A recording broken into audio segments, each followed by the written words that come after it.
Today is July 18th, 2006. I am Jessica Clark. It is a pleasure to conduct this interview for the Dakota Memories Oral History Project in Allen, Saskatchewan. To start with, can you state your name? Doreen Zeiler. And what is your maiden name? Brossart. Brossart, okay. Where were you born? In Allen. Okay, and when? In November the 27th, 1932. Okay. Can you share some of your earliest childhood memories with us? There was 5 of us children in the family, and I was pulled out of school at 14 years of age, grade 8, so we could be dismissed from school at that time. I had to stay home and help my mother, who was ill, raise the siblings, 4 siblings. And so I was doing all these household chores to get them ready, make their lunches and do the baking and do them everything else, And the school was about 2 miles from home. And as I said, my last year or two, I always had to be pulled out of school on Mondays to do the laundry because we didn't have electricity, so it was gas washers and no dryers, so you had to hang all the clothes out on the wash line, the only way of drying it. And in the wintertime, of course, your fingers froze to the bone because you had to hang it on the wash line, and they were frozen stiff, and you had to peel them off to bring them in at night, and you had a makeshift line in the kitchen to hang them to dry overnight. And everybody had to go to bed so the clothes were drying. And anyway, like I was saying, I had to stay home on Mondays to do the laundry. I would get up about 5 o'clock and I would bring a lot of the water up from a slough and heat it on a cook stove and get the laundry going, and I'd wash everything through twice and rinse it twice, which took many hours.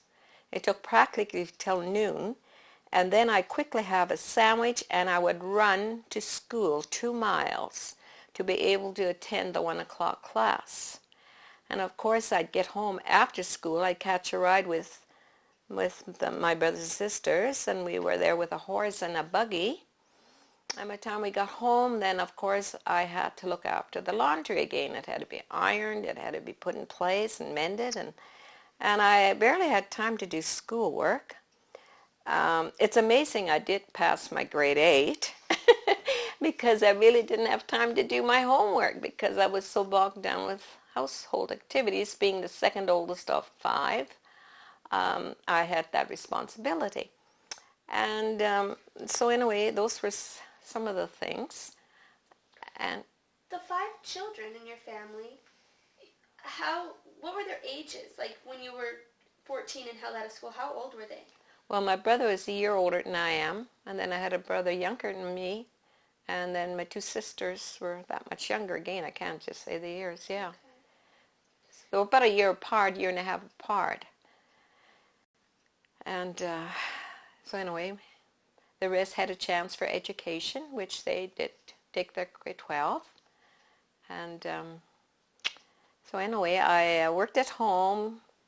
I stayed home and worked till about I was almost 20 years old.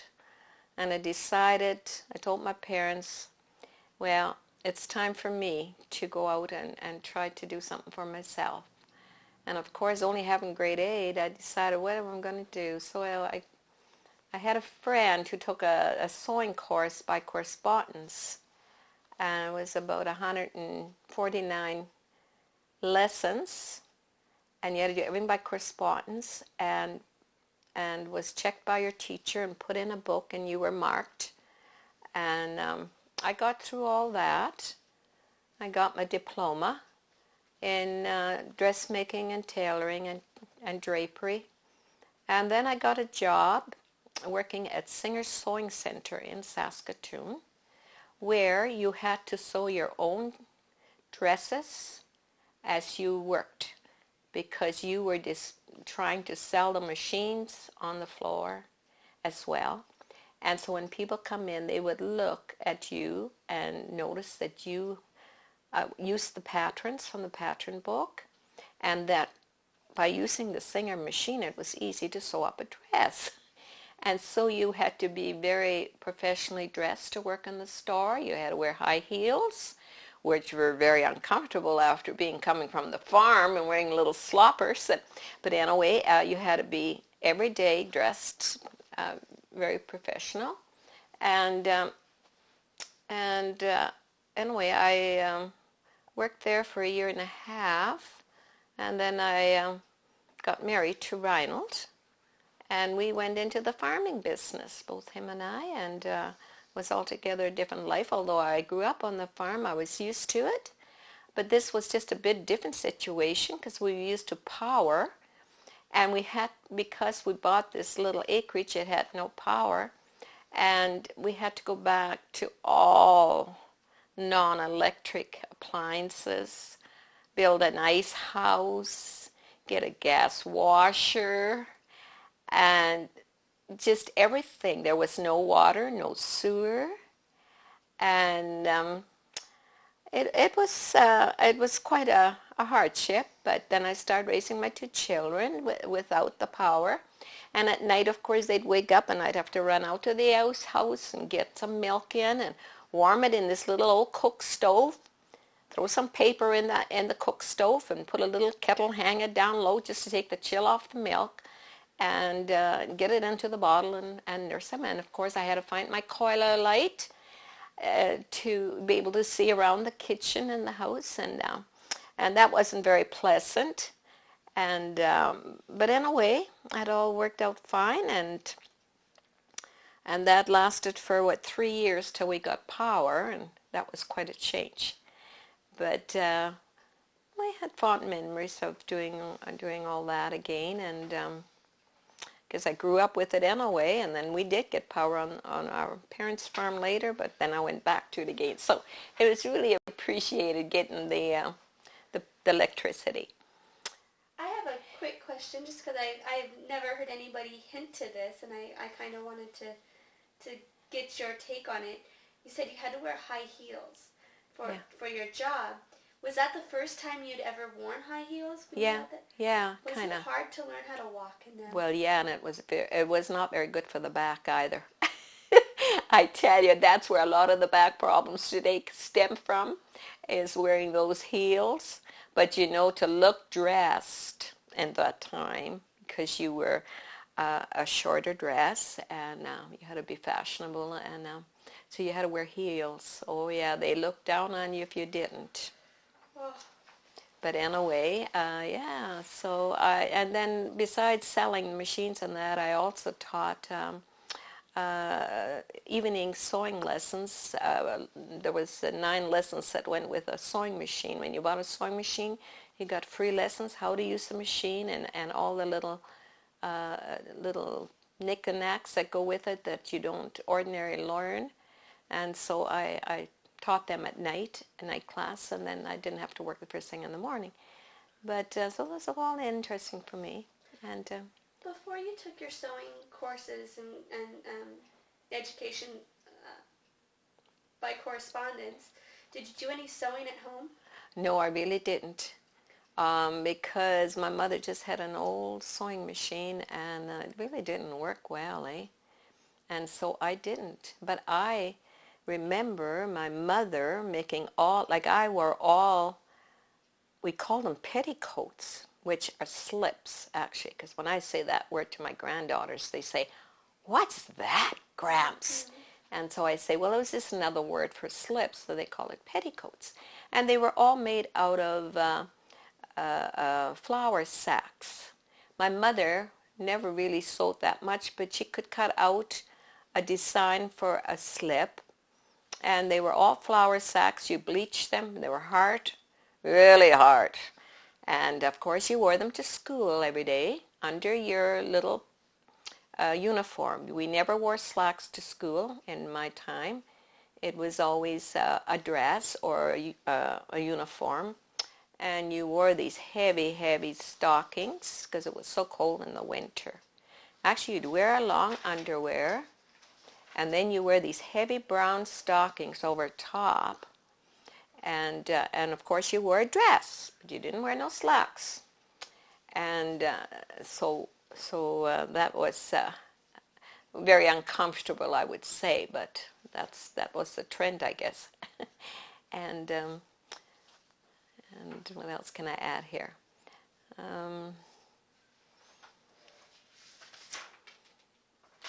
What school did you go to? Limestone Hill School. Is that a Catholic school? No, it was just a grade school from 1 to 8. Okay. Was it a one-room schoolhouse? Yes. Okay.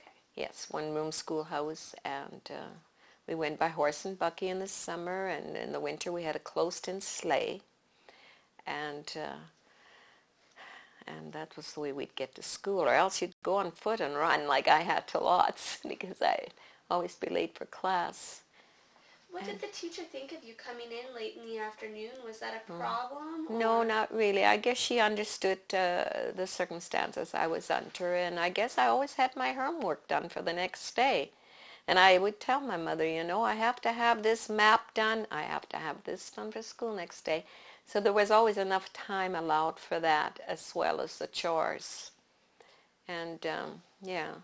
Was homework a common thing when you were growing up? Oh, yes, there was homework. Yes. I think more so than there is today, maybe. Yeah, we had a lot of homework. Was that something that your mother and father could help you with, or was it all just you? Just what we could do, yes. Yeah. What subjects were taught in school when you went to... Oh, dear. Well, the usual arithmetic and English and health. Health was my favorite. Art and science, and that's about it. I'm not sure. Yeah. Okay. Can you tell me a little bit about how one teacher taught 8 grades in one classroom at the same time? I know. And I tell you, they had very good discipline. There was no problem, it seemed, that the discipline was a problem. I guess maybe we were all disciplined well enough at home. I'm sure that's the thing that is showing up today, because parents are both working and the discipline isn't there. And where our parents were at home with us, and they were very strict. At night you had your bedtime, you had your game time, you had your prayer time, and we were well disciplined, I felt. And I think that's why there wasn't a problem. And yeah, and in school we always brought our lunches, and of course in the winter time, you were so tired of eating peanut butter and jam every day. So the teacher said one time, well, why don't you can always make up some soup or stew and put it in a quart sealer. And she placed a big canner or some kind of a thing on the wood stove, and with hot water. And then we would just plunge our quart sealers in there. And by noon it was nice and hot, and you had a very nutritious meal, because you could have stew and carrots and potatoes, or a lot of homemade soups. And then when we did bring a sandwich, they would be ice cold, because they were out in a cloakroom away from the classroom, which was not well heated. So we would open up these sandwiches and we would place them against this burner, this pot-belly burner, and we would toast them. And then we had a toasted sandwich with our soups. I don't know how many kids would eat that today, but we thought it was yummy. How did you carry this to school? Well, like if we went by buggy or whatever way of transportation, it went with that group. But if I, like, just for me, myself, when I would run, I would have my dinner at home already. Eh? Okay. So it mostly went with whoever went on the buggy, and mostly of us. We had lunch boxes. We had syrup pills, or just cheese boxes, anything. Cheese boxes? We were not fussy. So cheese came in boxes? Yeah, in wooden boxes, and so anything would go. Yeah. I've never heard of that. Well, actually, changing the subject here, but when at Easter time came, instead of putting out Easter baskets, which we didn't have, my mother always had cheese boxes, eh? And we'd put them out into the entry of the porch. And of course we were waiting for this rabbit to come, and he would get into the porch. But my older brother said, "Oh, he can't put much in a little cheese box. I'm going to put out a shoe box." So we said, "Well, go ahead if you want to be hoggish, put out your shoe box." So he puts out his shoe box. Now, of course, my mother, who was the rabbit, she thought, "I'll fix him." So our little boxes were filled to capacity. She couldn't put another thing in it. And his shoe box, which was huge, had a few eggs and just a few candies. And you should have seen the expression in his face when he opened up his box. When he seen ours, "Oh my, that rabbit, wasn't that a beautiful rabbit? Look what he brought." And then he opened his and well, "Oh." We said, that taught you a lesson, didn't it, Pius? A little story out of school. That is classic.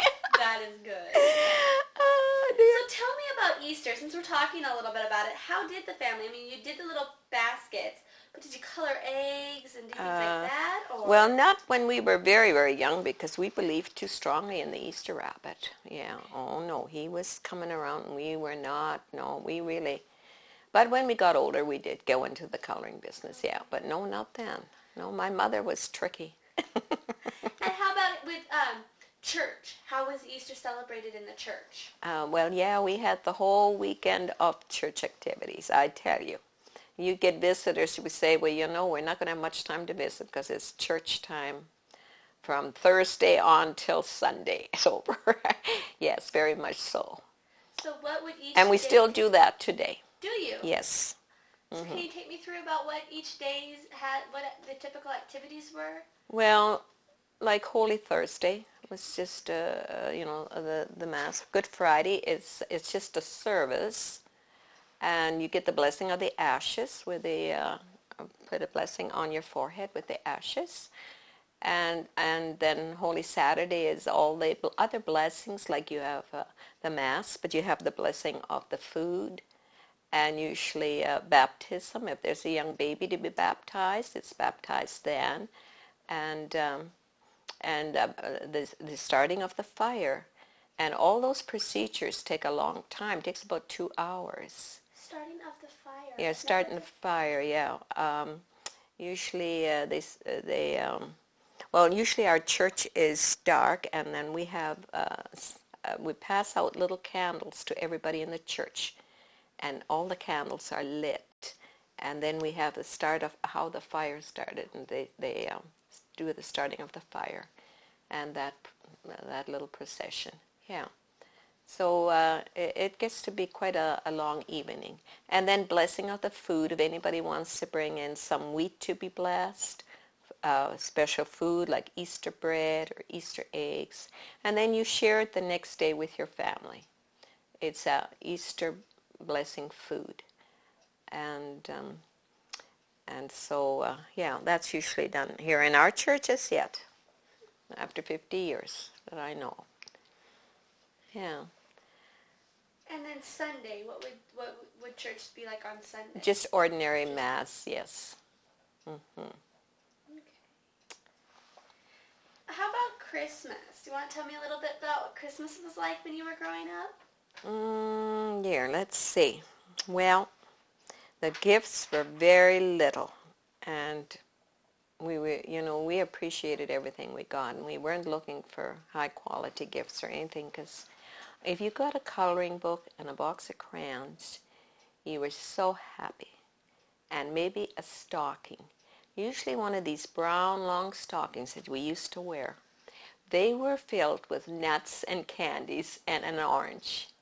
And there was no complaining, and we were just so delighted to have that. And everybody had a brown stocking hanging somewhere. We didn't have no fireplaces, but the mother hung them kind of all in order, and and so and actually, I've got a coloring book that's about 2 inches thick that I got in the early 40s for a Christmas gift from Santa.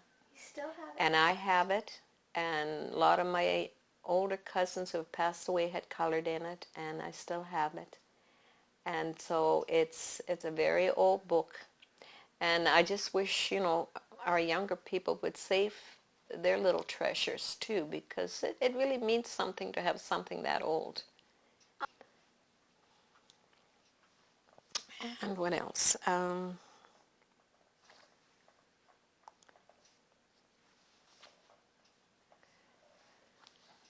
How about a Christmas tree? Was that common?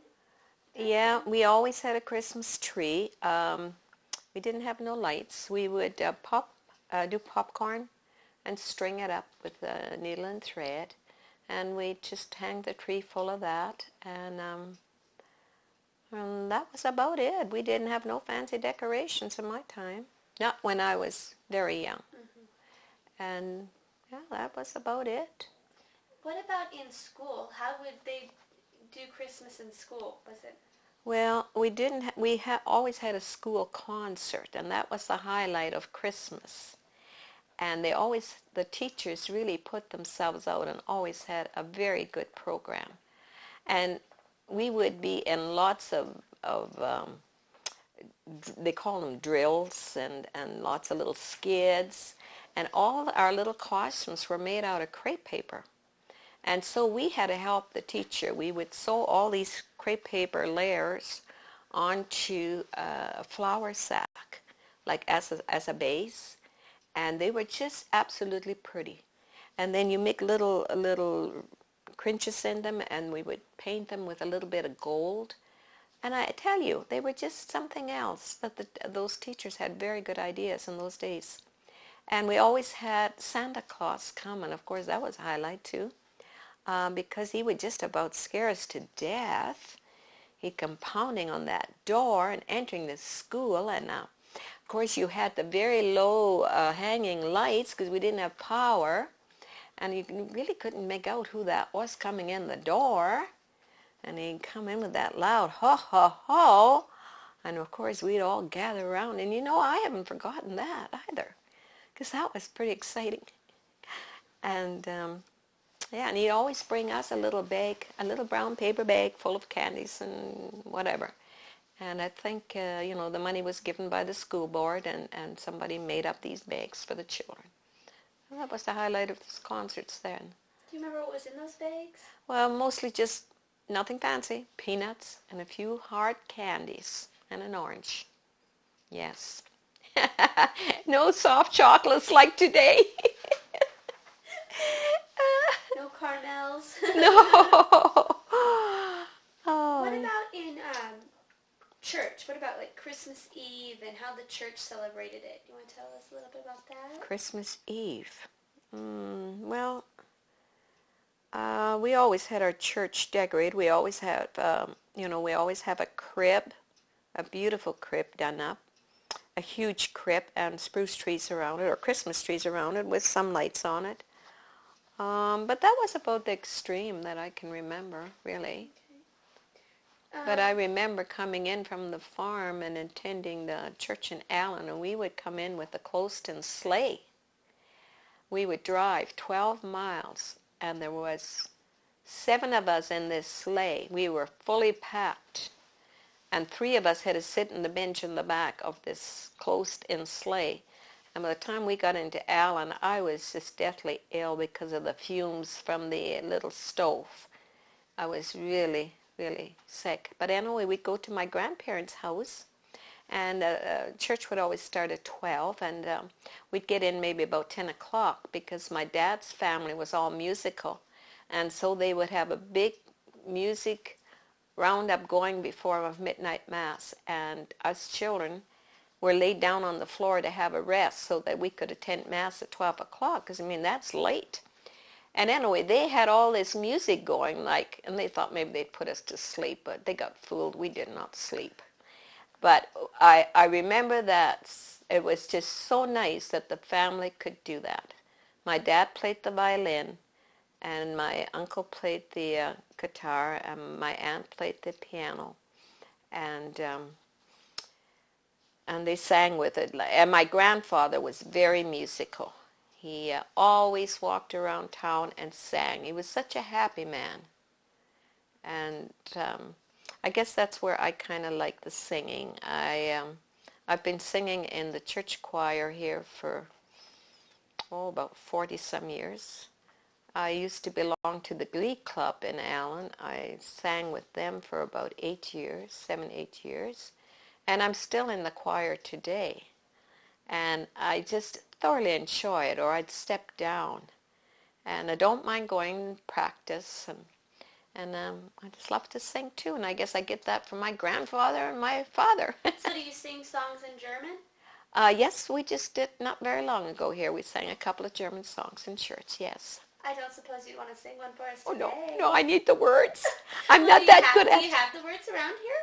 Oh, I'm not sure. We had in the songbook in the church. Okay. Because that would be quite a treat. Well, I know, but I'm sure there's others that maybe could correct me on things. Well, Maria zu lieben was one. What was it? Maria zu lieben. Okay. What does that mean? Marie, we love you. We love you. Mother, yeah. And what was the other one? We just sang it not very long ago here in church. But anyway. So you sing in German, though? A little bit, A little yeah. bit. Well, we used to belong to we had the Germans from Russia Heritage Society here in Allen, and I belonged to the choir there. I helped to lead it, and we were with that for, 13 years. So, and we'd go around, we'd go to nursing homes in Saskatoon, and we would entertain the seniors, and we'd sing there. And we'd just go around even to some towns that invited us in, and we would do some singing. Yeah. So we had made ourselves little, we kind of wore just black skirts and white blouses, and we made a little a gold vest, because that was kind of our color of our organization here. Yeah. So when you were growing up and they had these Christmas Eve celebrations in church or Mass in church, and then the Easter long extended services, were those in German, English, Latin, and what language were these? Well, before I was married, they were in German.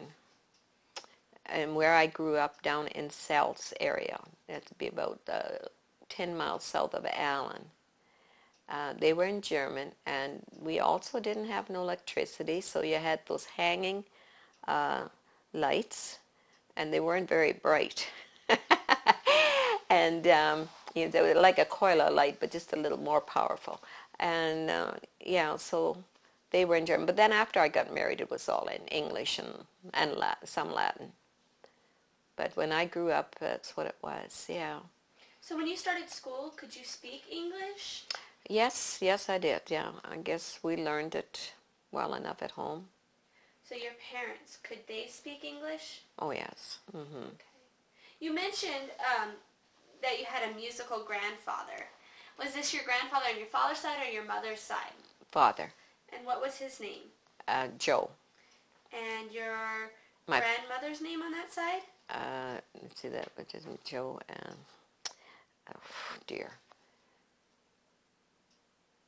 Elizabeth was his first wife, but the second wife was Regina. Regina Geffro Sanger. She was a singer. And my grandfather had gone down to Rugby, North Dakota after he lost his first wife. My dad at that time was only 12 years old, and his first wife died of tuberculosis. And so he went down to North Dakota, where his brother, John, had come across from Russia.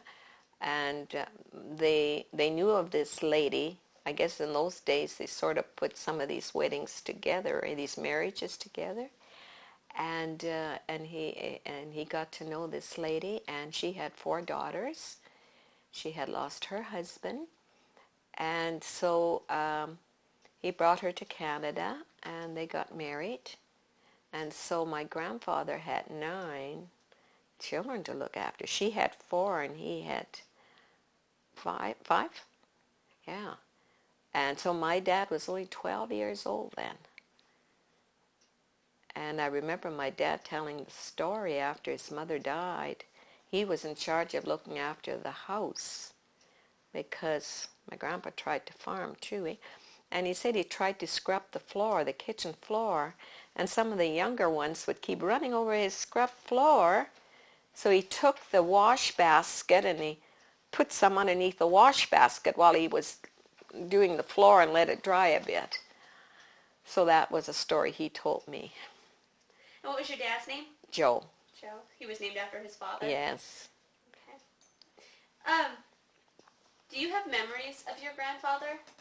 Oh, yes. Oh, yes. He was a great dandelion winemaker. Did you just say dandelion? Yes, I tell you. Oh, yes. And he had this little habit. Every time we come into his house, he had these little shot glasses. And he'd say to us in German, you have to have some Salzwasser. Salz means where he grew up in Salz, Russia, and then down the Salz area when he came to Canada. And then he called it Salz water, but Wasser. And it was dandelion wine. But it wasn't very strong because he would give it to us kids, and we just... Yeah, that I remember always. And we didn't want it because, to us, that didn't taste that good. Oh, you just got to have a little drink. Yes, you bet. I guess that was the custom. I've never heard of dandelion wine. Really? Never. Ah. Never. Oh, my goodness. Yeah. So can you tell me about the type of person he was? What type of grandpa was he? He was a very smiley, friendly man. Everybody loved him. He got along with everyone. And he went for many, many walks. He'd always go walking and singing to himself. Yeah, he was a great man. He was a short man, but very jolly all the time. Never complained. And, yeah, I think he had an enjoyable life. Would you go and visit him at his house, or did he come and visit you at yours? No, I'd visit him at his house, yes. Did he live in the town of Allen? Or Yeah, he only lived not even a block from where I live now. Okay. Yeah. What types of things would you do when you would go and visit him?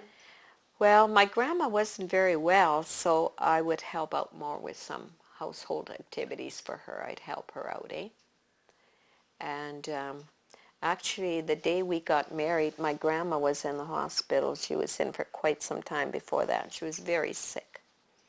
And I was very close to my grandma. So on my wedding day, when we went into Saskatoon to have our picture taken, as the one you see up there, Reinhold and I went up to the hospital to visit her in our wedding clothes. And she was just so delighted. And, of course, all the nurses kept staring at us. We've never seen this before. And I said, well, I do have a very precious grandma who's very sick, and I just wanted to make sure I see her. And so that's what we did, and she didn't live very long after. This is your grandma Regina? Yes. Okay. Yeah, because, you see, we never knew our first grandma at all. Okay. Can you tell me a little bit about her character? Well, she was just an extraordinary person. She had such a big heart, such a gentle person. Really, I'd come over and do some odd little things for her, like clean floors and that. And she always wanted to pay me, and I said, "Oh no, I can't take nothing. No, that's not the way it works." And of course, we always spoke German. And before I left, she'd always come up behind me and she'd grab my hand and she'd stick some money in my hand. And she says, "Now you go. Don't say anything." So that's what would happen. She just was a super person too. I can't speak enough about her. And all her daughters were too. They were all just a loving family. Did your grandma or grandpa ever learn to speak English, or did they only speak German? Very little English. Very little. Okay. Yeah. What about on your mother's side of the family? Did you know your grandparents over there? No, I never. My grandpa had passed away before I was born, and my grandma, I was maybe 8 years old, maybe 7 or 8 years old when she died. Do you have But any? I remember just, no, she was a cuddly lady. I just remember sitting on her lap, and she'd always cuddle me. But that's about all I can, yeah, I never got to really know her. Do you know their names? Yeah, that was Joe and Martha Hagel. Okay. Hagel with a Hegel. Yeah, no, it's too bad I never had a chance, but... Do you remember her funeral at all? Oh, no. Okay. You know where she was buried at? Yeah, she's buried here, and actually I know the house that she died in. It's here in Allen yet. Oh my goodness. Yeah, I can show you. That would be great. Yeah, she, I believe she died of a heart attack. And, yeah, and she had raised, let's see, 6 daughters and 2 sons. So she had a large family, yeah. And so, I don't know how much of the family history you've heard, but did your grandparents on both sides come over from Russia? yes, Okay. they did. Okay. Do you know if they both sets of grandparents came straight from Russia to Canada, or did they deter and go into the U.S.? Let's see. I think my grandfather Hagel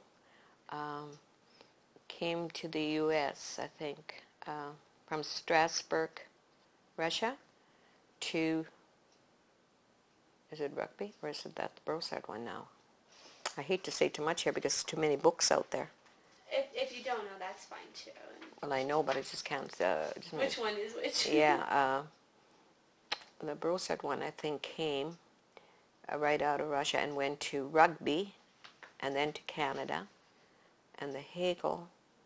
Well, they went to North Dakota too, I think. I won't touch that because Okay. I think I should know it, and I do know it, but I'm just too excited. That's fine. That is perfectly fine. Can you tell me a little bit about your mom? First, what was her name? Ida, Adelaide, And then tell me what your dad's name is real quick. Joe. Joe.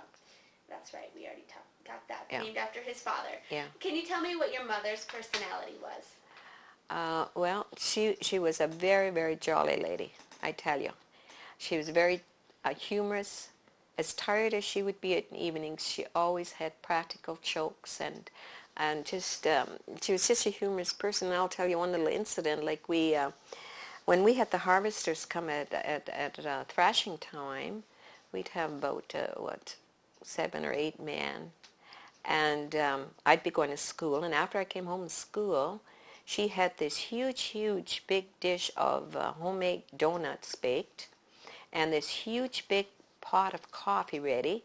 And then her and I would take the buggy and the horse, and we'd go out to the field to find the harvesters and give them their lunch, and this would be around 4:30, and then we'd get back into the farm, and then we'd have to do the chores and make supper, and they'd come in about 6:37 because the horses could only work that many hours a day. They needed a break and feed and whatnot, eh? And then we would host these harvesters, most of them. We had like, they called it a caboose, like some kind of a trailer. They called it a caboose, and that's where they would sleep. They'd only sleep there. And we would feed them. And so by the time the men had their meal over in the evening, they'd sit and visit, because they were all exhausted and yet had jokes and stories. And then I'd have to, the rest of my sisters had to go to bed, and I'd have to stay up and help Mother do up all these supper dishes, and then we'd reset this whole table for breakfast next morning, which would be by 7 o'clock. So we'd reset the table, and of course she always made a big bowl of porridge for everyone, and there was fried potatoes and sausage or bacon and eggs and toast, and there was a big menu for breakfast. And but in a way, getting back to after the evening meal, and the dishes are all reset, her and I did. And this one night she said, I'm going to get somebody ready here and set them at the table for tomorrow morning. And I said, what do you mean, Mom? She said, well, I'm going to go get one of Dad's long white underwear, and we'll stuff them and we'll sit them at the head of the table. And I thought, goodness, aren't you tired enough yet? And so she did that. She got this all organized and stuffed this man and put a big hat on him and sat him at the table with his head down, and these guys come in next morning for breakfast. Who's here already for breakfast? So she had lots of get up and go, even with all her trials and difficulties. She always was humorous and had a good time. She made a good time. And yeah. That's great. That's a great story. It does show a lot of her character there. Yeah. How about your father? What was his character like? Well, he was more quiet, not so outgoing, and more quiet and outgoing, and I think my mother was always the life of a party. As I knew her as living at home till later in life. I think I'll probably know the answer to this question, but I'm going to ask it, so maybe it'll take us in a different direction. But Who were you closer to, your mother or your father? Well, I was close to my dad too, but I guess closer to my mother, because my mother was in and out of the hospital lots, and I had to take over the household then, help my dad, milking a bunch of cows and getting the kids off to school and that. And there was things that I was uncertain of, so I'd always have to ask my dad. And I grew close to him because Mother wasn't there to answer my questions, But I was very fond of them both. But I guess my mother, because she always joked around and had lots of fun with her, and great time with her. You've mentioned on a number of occasions that your life really changed at 14. You took over a lot of responsibilities in the house. And can you tell me what a typical week consisted of as far as, chores and what you would have to do Monday through Sunday? You mean while I was still going to school or after, once I stayed home? After you stayed home. Well, okay, Monday was always wash day, of course. And being 7 in the family, there was lots of wash. And normally you only washed once a week, I guess, because our week was all scheduled out for different kinds of work. So Monday was wash day, and Tuesday was ironing day, and Wednesday you start baking. The time you start baking all your bread and your cookies and that. So you'd have 2 days of baking probably. So that takes you Thursday, Friday. Friday you start cleaning the house. So you start scrubbing all the floors and waxing. You didn't have no electric floor polishers, so you had to put the wax on by hand and also remove and shine it up by hand. And I tell you, there was many hours on those floors. So so that took a lot of time cleaning. One thing, though, that helped us out here was we had what they called a summer house. It's just one big room where we would just cook and feed our family and our guests for the summer. We called it a summer house. And then the big house, which was a 2-story home, was always kept clean and cool for sleeping and special entertaining. And so that was kind of neat. There was a few families that had it this way, but not too many. And so that helped. And then, of course, then you did your cleaning Friday, and Saturday you'd do some more baking and get ready for Sunday for your visitors. We had, a lot of visitors on Sunday. They'd either come to church and come over after for dinner, and we do a lot of entertaining. And then you start the week over again. And plus everything else that fell in between, eh? And so those were just, So anyway.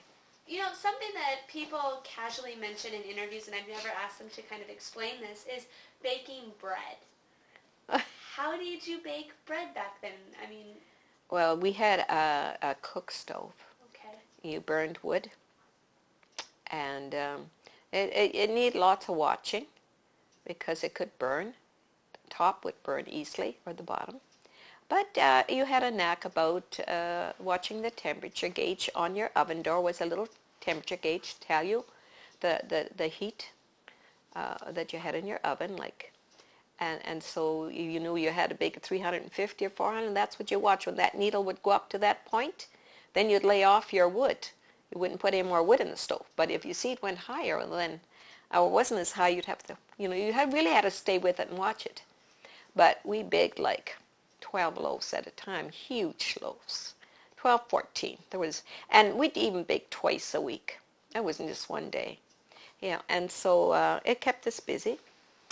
And after the bread was baked nice and brown, you bring it out and you brush it with butter and keep it nice and soft. And how would you keep bread for time? yeah, it was difficult. We didn't have deep freezers, and so you kind of keep it in a cool place. But like, look, there was 7 of us in this household, so you took school lunches, so it didn't last long. And then you have bread with your meals. So yeah, that's why we had to bake sometimes twice a week. Yeah, it wasn't easy. What about other baking things? You mentioned that there were really 2 days a week usually set aside for baking. So besides bread, what other types of things would Well, I'd bake a lot of cookies for the lunch pails for school, and for my dad and whoever worked on the land. They'd be gone. They'd take lunch too, so big cookies there. What type of cookies are we talking about? Jams, oatmeal cookies, the old-fashioned ones, and didn't have chocolate chips, I'll tell you. That's what I was guessing. That's what everybody wants today. So you say jams. Yeah. I've never heard of that. So Really? Yeah. You want to tell me It's a little? just a basic recipe: brown sugar and shortening and syrup, and your soda, flour, and then you roll them out around glass and roll them out, and then you paste 2 together, put strawberry jam in between. And they are good. Yeah. So then I take it with the jam, that was also homemade. Yeah, well, yes, it was. But not so much because fruit wasn't that easy to get sometimes unless you grew it yourself. And so Mother would can the strawberries instead. She made a little bit of jam, but not so much, because we'd rather have the fruit so we could have it for school as well. And we did lots of Saskatoon berry picking. Man, we would, when I was growing up, we would drive about 25 miles west of here, which was the Blackstrap now, was where all the Saskatoon berries grew before that was made into a lake. And we'd go down by horse and buggy with 2 5-gallon cream cans. And we all had our own little pails to fill as well, because we weren't coming home until all that was full of fruit. And oh, what a day we'd have. We'd leave so early in the morning, and of course we always had a picnic lunch along. You couldn't afford to go out and eat anywhere, and that made our day, just having picnic lunch. But when you eat those Saskatoons, when you're picking them, your mouth got so dry, because it was a drier fruit. The Saskatoons, the wild ones, are drier than the local ones that are grown. But anyway, we'd get back home real late, and then there was all those chores to do yet. Milk those cows, bring them in. And then the next day was really the big job. You had to pick over all these Saskatoons, take out all the little stems that was in there, and you just peel them off your hand and clean them. And I used to hate that job. And then the next procedure was canning them all. Oh my God, we'd can quarts and quarts and quarts. But anyway, it was lovely fruit, good fruit, and I'm still doing it today. I don't can, but I freeze them. So besides just eating it as a fruit, when you were growing up, how else would you have Saskatoon berries? Well, that was about it. Some people made jam, but we didn't. We just ate it as a fruit. We ate it with a lot of noodles. And actually the first year when I was married, we didn't have a freezer or anything, so I had to go and gather my fruit too. So we went out Saskatoon berry picking down on our land that we farmed. At that time we had the bushes so nice and handy. And one Sunday we went out and we picked, and I canned 60 quarts. And I didn't want to see another jar of fruit for a long time, I tell you. But I knew that we had no other way of preserving them, so I had to can them. And they only stay with you such a short while. If they're too ripe, they fall off, and then you have nothing. So you have to do it when they're there. And so it was it was always done in the heat. That's the thing. You know, it's always so hot when you got to pick them, and it's never level land. It's hilly, and you're not standing proper, and it's difficult sometimes picking them. In our time it was anyway, but anyway, yeah.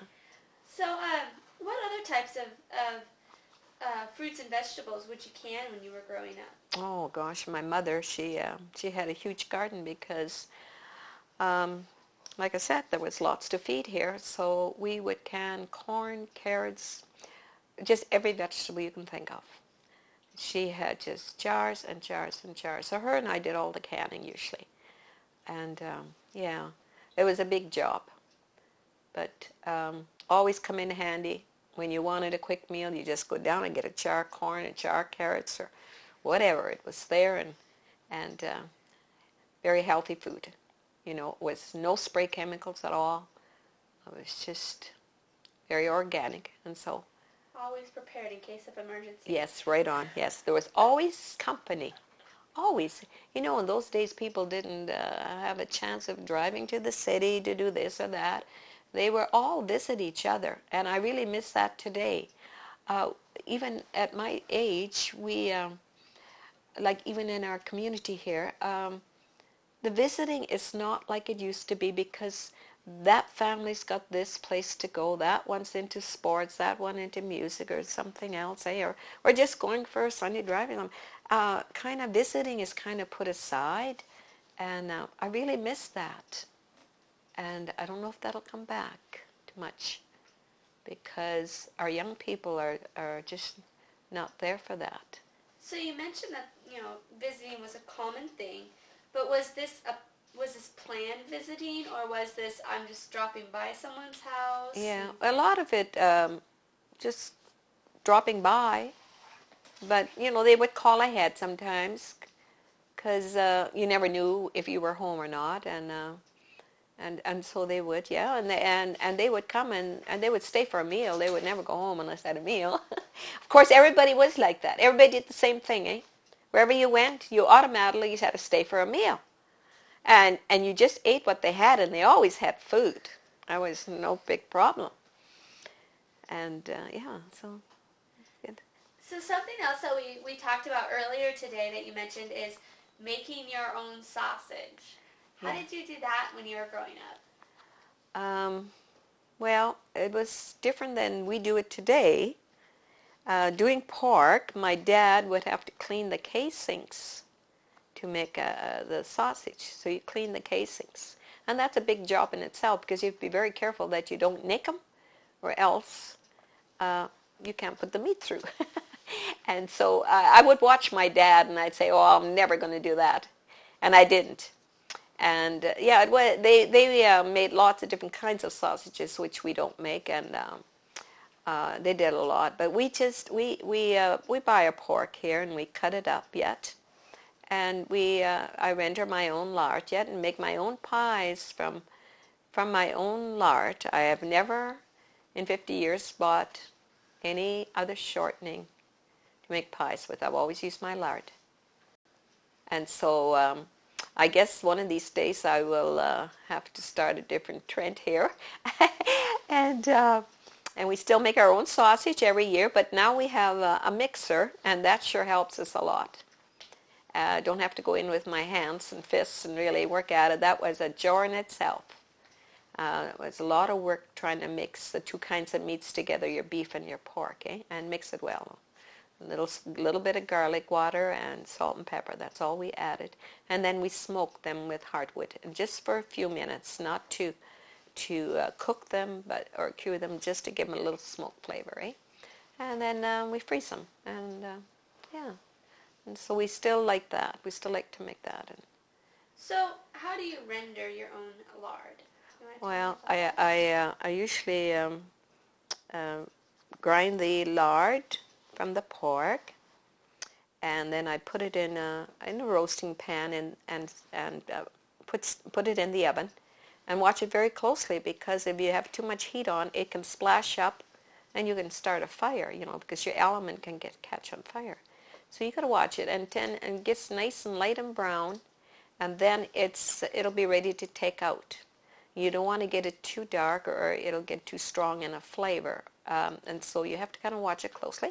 And then I strain it with a cheesecloth, and strain it and put it into whatever you want to, but I put it in containers, and I throw it in my deep freeze and freeze it for years. And so whenever you want some, it's there. And also when I do my some home baking, I just pull out a couple of containers and use it and add a little oil with it. And yeah. So anyway. So Can you also tell me some of the traditional German dishes that you grew up with? Oh dear. I don't know if you'll understand them. I'll ask if I don't. Well, there was the noodles and potatoes, and noodles and sauerkraut, and a thing called placenta made out of pumpkin. And of course with that you eat potato soup or bean soup. And Kässchnitzel. You understand that too? Yep, I've heard about that one. Yeah, that's our favorite. But there isn't too many families that do what we do when you like when you boil them off. Then a lot of people add some butter and breadcrumbs. Well, this comes from my grandfather, and I guess it comes from Russia. They made sort of a candy sauce. You take white sugar and you caramelize it in a kettle until it turns caramel color. And then you put in cream, farm cream or whipping cream. And then you boil that down real slow, real slow. It gets almost like a taffy. And then you put that on top of yours. Oh, the Zeiler boys love it. But their parents never grew up with it. I've never heard of it. No. Never heard It comes from my grandfather Brossart. But like Reinald's brothers, they like it, and they weren't brought up with it. But yeah, so that's a different kind of a sauce to eat with it. And what else did we have? Well, there's the what they call the Schmutzkekse, and I make a lot of that yet. And what else? Of course, the Kuchen. I make that. I've never quit making it. And what else? Kind of other dough meals. The Darakichle. They're like a donut, almost like a donut dough, and you deep fry them as well. Only you put slits in them, and you pull them through. There must be a name for it. I'm not sure, but that's what we call them, the Darakichle. And what else? What else? German dish. I'm not sure. Not necessarily doughy. Colladettes. Heard of those. What else? I think that's about it I can think of.